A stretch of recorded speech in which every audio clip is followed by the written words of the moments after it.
so personal and so specific to people's needs and that individuality that brings us together. So I would love to know, how did Dove decide to take this path in your marketing, and what inspired the decision to approach it this way? Thank you for the question. So I think I'll make sure everybody is awake. So first a question. So if I ask you who's done the campaign for Real Beauty, what's the answer? You should say Dove. Okay, so make it work for me. Yeah, like kind of Dove. Like, right, you think about the reverse selfie and things, like we are known for that. But if I ask you, who's the biggest or largest supplier of self-esteem education in the world? Who would you say? Why? Because I'm from Dove, or like, yeah. But yes, that's the right answer. Yeah? Yes, that's perfect. So that's the right answer, and that's something that's not very much known. And for me, it's very important to bring some attention to that, because I think that's the real change that the brand, that's the lung of the change that the brand did. So yes, we were a brand selling soap. It's not a soap, but that's what we were doing. And 20 years, but it's a brand that's always embraced beauty as a positive experience. Yes, when you look back at the testimonials and the women using the product and enjoying it and all, like beauty was a source of happiness. Something happened, and 20 years ago, we realized that beauty was no longer a source of happiness, and it was much more a source of anxiety. We actually did a research and said that only 2% of women were happy with how they were looking. And we didn't think that was right. And that's why we started changing the way we did marketing. And we said we wanted to have purpose being our North Star. And we decided that we wanted to be on a mission to make sure that beauty would become a positive experience for every woman and every girl across the world. But we realized that if we really, really wanted to drive change, it was not just the campaigns that we are known for. We had to do something to make sure that the next generations were going to be stronger in terms of their relationship with the body confidence. And that's how the Dove Self-Esteem Project came across, which now makes us the largest provider of self-esteem education, which was never the intention, but it was something that became extremely important, and we realized that it was the lung to all the rest of the things we wanted to do. That's so important. I mean, self-esteem is something that sometimes people dismiss beauty in general as being superficial, but it's such a core part of who we are, and it shapes how we feel about ourselves. So I absolutely love that not only do you have a brand that's focused on this, but it's really working to get to the bottom of like what's really shaping, our identities and who we are as it relates to beauty and self-esteem. So tell us a little bit about that Dove Self-Esteem Project. What inspired it? So the Dove Self-Esteem Project started 20 years ago when we started with the campaign for Real Beauty, and the overall intention was to make sure that we were bringing up stronger generations, right, in terms of their relationship with body, self-esteem, body confidence. We made a very strong partnership with experts in the field. Like one of them is the Center of Appearance Research in the UK. And we started developing tools, free tools that would be resources for educators, like teachers, parents, that could then get to the kids to make sure that they, were aware of the issue and giving them tools to become stronger and being able to handle, like showing them how everything they see, back then were magazines, now it's social media, was not true, right, and explaining how retouching was working. And that's how the project started. It started 20 years ago. Today, we've reached 114 million lives with the project, and we are trying to get to 500 million by 2030 and working strongly for that. That's wonderful. Yeah, that's right. Like we usually hear about the campaign and all this amazing, inspiring advertising work that you put out there, but the education, the fact that you're getting inside these communities and really working from the inside, I think is super powerful. And, besides beauty and, how we look, also how we feel about our bodies is also very important. And this year we've seen how sports has played a huge role, in our culture, especially with young girls, right? Women really had a renaissance moment with sports, and we were all paying attention, and we're still having a renaissance moment, so I'm very excited about that. I heard about the Body Confidence Sports program that you initiated. Can you tell us a little bit more about this program and the impact you're hoping that this program is going to achieve? So thank you. So what we try to do is to find places where self-esteem and body confidence are under threat, or the biggest threats. And sports clearly appeared as one. I'm a mom of 3 daughters. Should have mentioned that 16, 14, and 12. Yes, I'm in the zone, and I've lived through all that. And And it was not just that, right? Like we did research and we found out that by age 14, 1 every 2 girls drops off sports because of not being happy with how her body looks like, right? Like the short not looking, someone not looking good, someone says something, not comfortable with her breasts. But we know as well that sports is one of the biggest things that could help for body confidence, mental health, and all. And that's how the Body Confidence in Sports project started. As I said before, we tried to partner with people who know. So we are partners with the Center of Appearance Research in the UK. But we said, who knows sports the best? And we partner with Nike. And we basically identified coaches as very big role models that could help us deliver the message. Most of the material we do are for the educators because we feel that they are the best ones to deliver it for the kids. And that's how the Body Confidence in Sport happened and appeared. We work with the Center of Appearance Research, we work with Nike, and it's free tools which basically try to bring awareness on the topic, try to disarm, as we say, or detoxify the things that are around the kids, and then arm them with things that can help them grow stronger or handle issues that they might be facing. It's so interesting how small the percentage of girls who stay in sports after that age. I mean, I wasn't a sports girl. Is anybody here, were they big into sports? And which one? Raise your hand if you were in sports. Yeah. Were you in sports? No, I'm not. But I make my daughters do sports. No, I was not. I don't know why I dropped off. My parents made me do sports. I don't remember a moment where I decided to drop off, but I see with my daughters, I always no, you need to do sports and stuff. Not competitive, but just from a being healthy standpoint. I think as well sports bring a lot of friendships and relationships. You belong to a team and all. So I think it's such a holistic, great experience. Yeah, and it's a great way for you to kind of exercise other parts of your brain. I think sports, and I have to throw in music, right? They're huge passion points, and when you have kids involved in these programs, it really helps with their academics and all of that. So I'm really glad that we're encouraging that. How does this program specifically align to the mission, the greater vision of the brand? So as I mentioned before, our mission is to make sure that beauty is a positive experience universally to all women and girls. And we know through research that 70% of women, like me, I said, I dropped from sports, but we all acknowledge that staying in sports would have helped feeling better, feeling more confident. So that's how it contributes back to that. And as I said as well, in terms of kids and self-esteem is one of the places where it's under pressure and threat. And you mentioned that you did this in partnership with Nike, right? So how does that partnership, or with any other foundations or brands, how does that help you enhance the credibility and the reach of your message? Yeah, so partnerships are critical to all the purpose and the do that we do with the brand. So first we partner with experts in the field of body image, self-confidence, and self-esteem, like the Center of Appearance Research. Then we identify where we want to go. So as I mentioned, sports. So we said, okay, who knows sports better than us? Or we are not experts, so that's how we partner with Nike. Last year and a half ago, we also did some research that showed that body confidence issues started as early as age 4, which that was a shock for us. Because for us, it was always something more kind of tweens, 10 plus, but it was 4 years old. And we said, okay, we need to try to do something about this. So we partnered with Blippi, who are masters in edutainment, I'd say. And we did content that went live this year. It's available in Netflix, in their platform and all, again, free resources with music and songs, all working around body positivity for kids 4 and plus. So what we do is we try to partner with people that have values that are aligned with others, a mission that's aligned with others, and that experts in the field where we might want to go to. That's so wild. 4 years old. I mean, usually you don't even have core memories that you retain, at that age, and for that to be shaping up your life so early, it's shocking to me.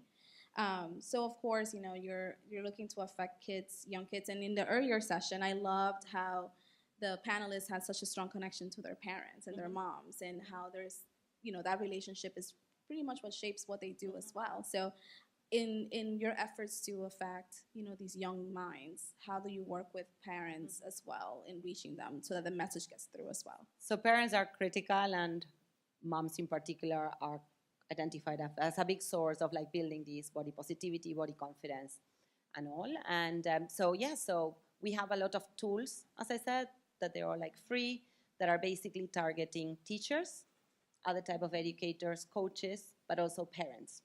And these are the people that we're trying to get the materials to, because they're the best ones to deliver the message for the kids. How long have you had this program? How long has it been in?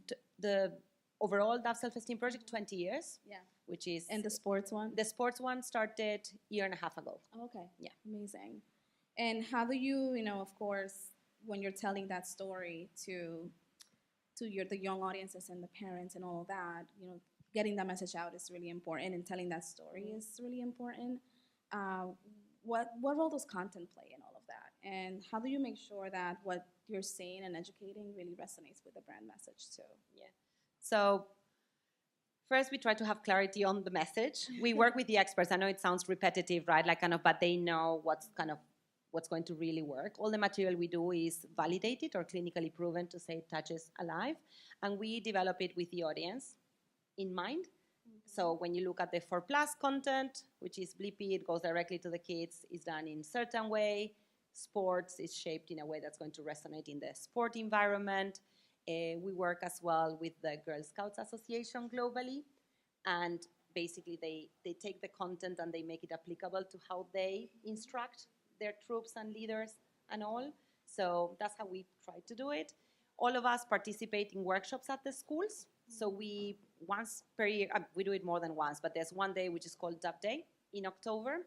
And basically almost everyone that's working on DAF goes out there to feel it firsthand, and we go to schools to deliver it. And so we see what resonates firsthand and all, and it's tough. It's a tough audience. Yeah. And that's another way how we kind of make sure that we feel it firsthand and all. That's great. And do you drive awareness of this through other means, like through your media? Like, what are some of the strategies that really have driven this home? Yes, we have like a two-pronged approach strategy to this. 80% of the time is focused on very deep engagement to the people that deliver these messages, right? Like the educators, the teachers, the schools. We have associations with education departments. We are present in Go Noodle, like with the material. And then there are times where, like, when it's relevant, that we might use 20% of the effort to go with big awareness approach. So, for instance, last year we were in Super Bowl. After 17 years, that's where we launched the body confidence. We said, if we want to go into sports, we want to drive the difference, let's go to the place where it's the most eyeballs in once. Yeah. And we'll go back this year. We've announced, because we realize that's really, really good to drive this massive awareness, to then drive the parents and the coaches to get the materials to then help the kids. Oh, love that. What would you say to marketers who want to kind of follow in these footsteps and follow that blueprint a little bit? Yeah, so for me, first thing is it's worth it. Yes, but first thing is, like, for me, purpose and business or profit are not mutually exclusive. Yeah, because sometimes you are there, and for us, it's been an amazing growth story as well. Clarity on what you stand for, and many times you'll be tempted to do things that might be amazing, but not right for the brand. And you started by saying, I love how authentic you are on DAV, on what you do. Is because I think we have a lot of clarity on our North Star, and tap a lot into social listening on the communities to understand where the issues are and where you might be landing in the most relevant way to drive that impact. Yeah, especially with the young generation too. Like, they really see through, the facade, and they really want brands to really go behind and be a part of, the things they care about. So I love all the amazing work you're doing, and thank you for sharing. I'm gonna pause here and see if there are any questions from the audience you wanna raise.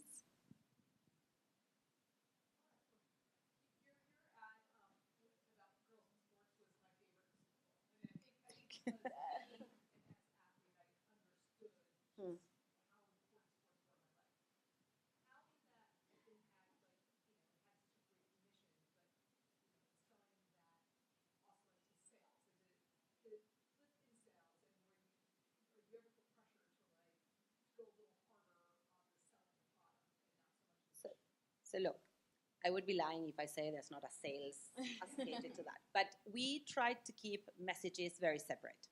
Okay, so in the Super Bowl ad that you saw, there was not one mention to product. It was a message about the issue of 1 every 2. It was the first time that we communicated the stat of 1 every 2 girls drops of sport because of body confidence issues. And it was a message that was just driving to the materials. That's all we did there. Then we might do programs with the retailers that are more about displays and products, but which may be with donations to the program, but we try to keep the message kind of quite clean and not mixing up with purpose, with product, because as you say, that then like kind of doesn't work, right? Because it's not authentic. People will see through it. I'm like, oh, look at them. That's and right. here they are selling me something else. Yeah. So yes, there's retailer programs. They might donate to the cause, but separate messages. Budget is one budget, which is the brand budget. But yes, it's separate budget, separate things. There's a separate budget that's for the purpose work. And for now, it's been 20 years. So maybe at the beginning it was tougher. By now, people know that this is how the brand model works. And there's a sacred bucket that's for that. And of course, it's easier after 20 years, right? But in a way, it doesn't get questioned. And, typically with that, we do like all efforts that are very clean, not product related. We have a question in the back.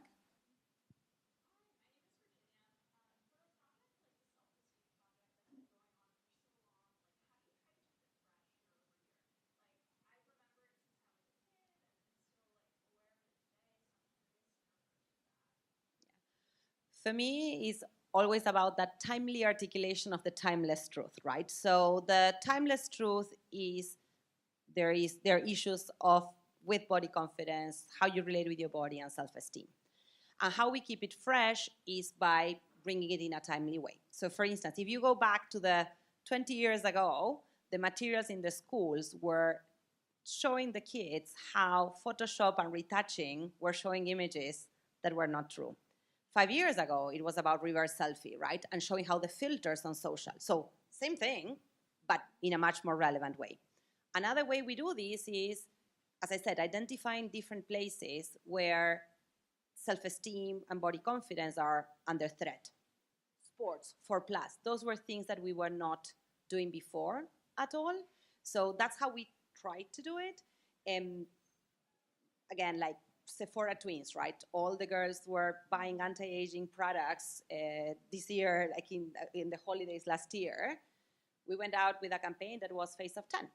And it was about like reminding like kind of you're just beautiful as you are. It was not anti-beauty, it's just like kind of Face of 10 needs to look with glitter, the little face painting, and a unicorn, like no need for the ahas and the retinols and so. So that's how we try to keep it fresh. And if you look at it like how it started 20 years ago, is the essence is there, but it's manifesting in much more timely, relevant ways.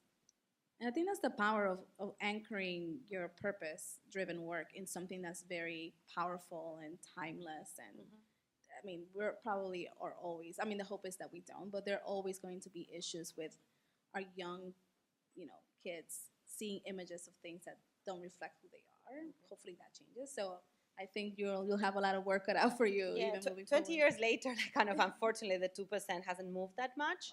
Wow. Because it's, yes, as you say, like kind of, so that's why we feel like it's still relevant. The thing is we need to land it in ways that's to the days, right? Right, just translating it to the new problem. Any other questions?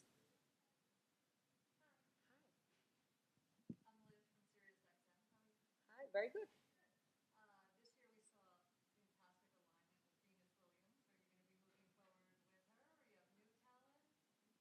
They give me the okay, yes. So no, I never know what I can say and I cannot say.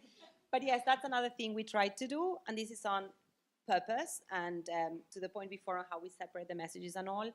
Many times we try to align with ambassadors where the values are aligned and all, and she's been an amazing ambassador on the program of Keep Her Confident in Sports. She has a lot of work on her own about that. She knows the importance of sports and of making sure that everybody has a role in sports. So yeah. Wonderful. I think that's all the questions. Thank you all so much. Thank you. Thank you.